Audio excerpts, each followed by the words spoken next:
A technical interview is where you demonstrate your competency to code. Normally, you would have completed a screening call and demonstrated that your soft skills are suitable for the company. Soft skills relate to your ability to conduct yourself socially.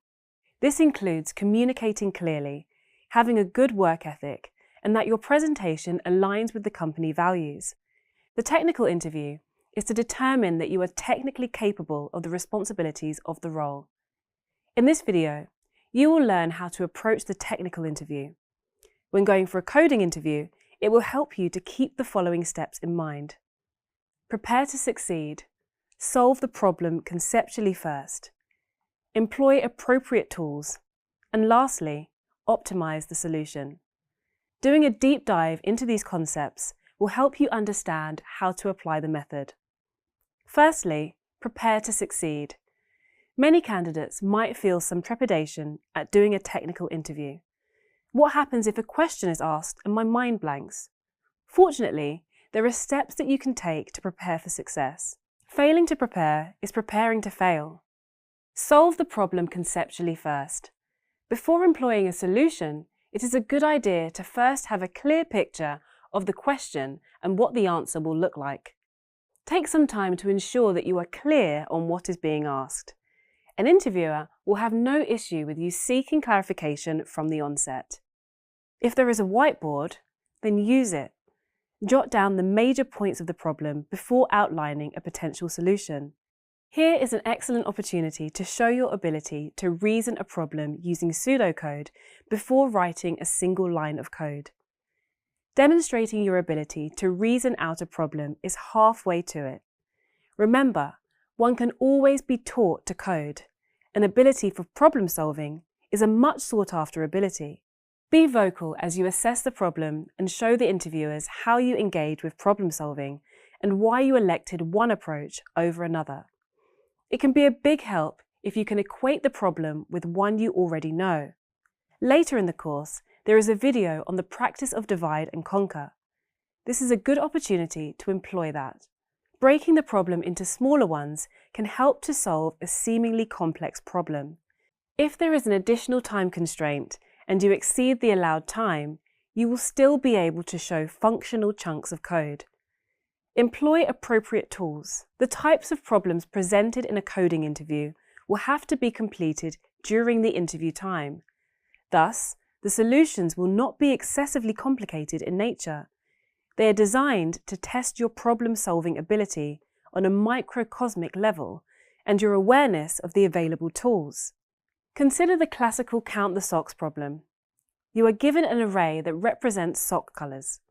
Yellow socks are represented by 1, blue socks by 2, red socks by 3, green socks by 4, and lastly orange socks by 5.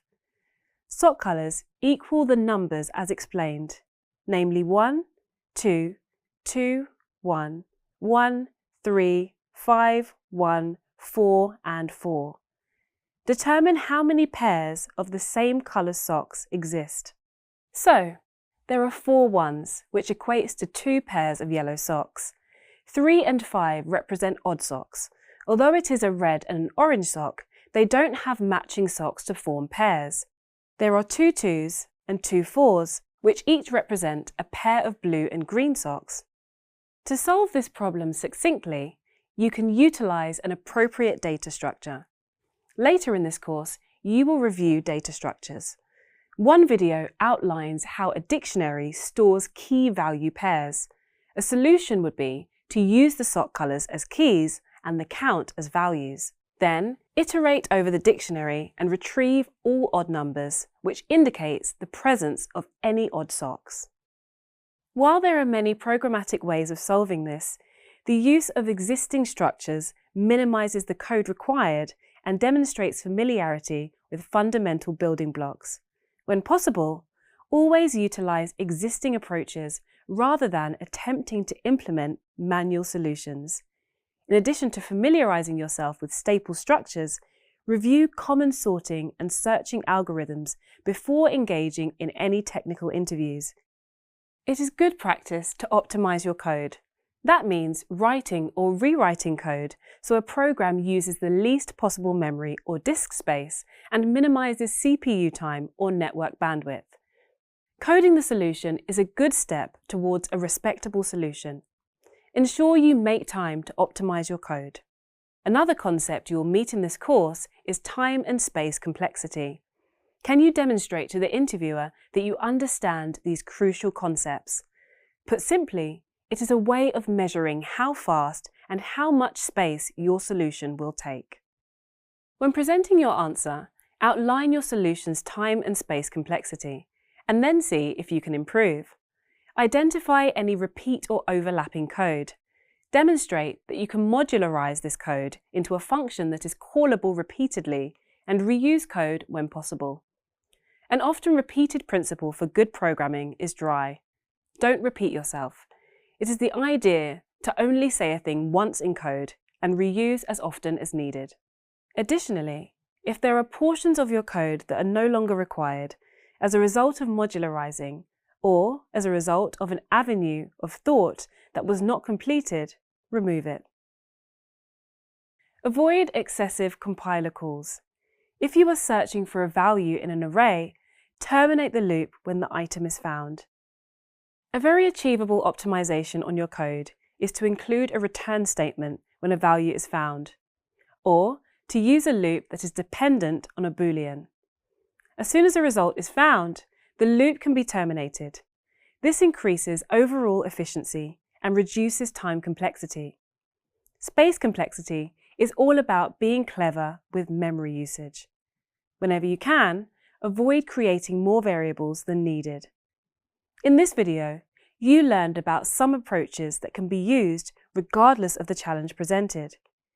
Even if you're not familiar with the problem or don't achieve a result in the time allotted, always strive to demonstrate your reasoning and best practice approaches.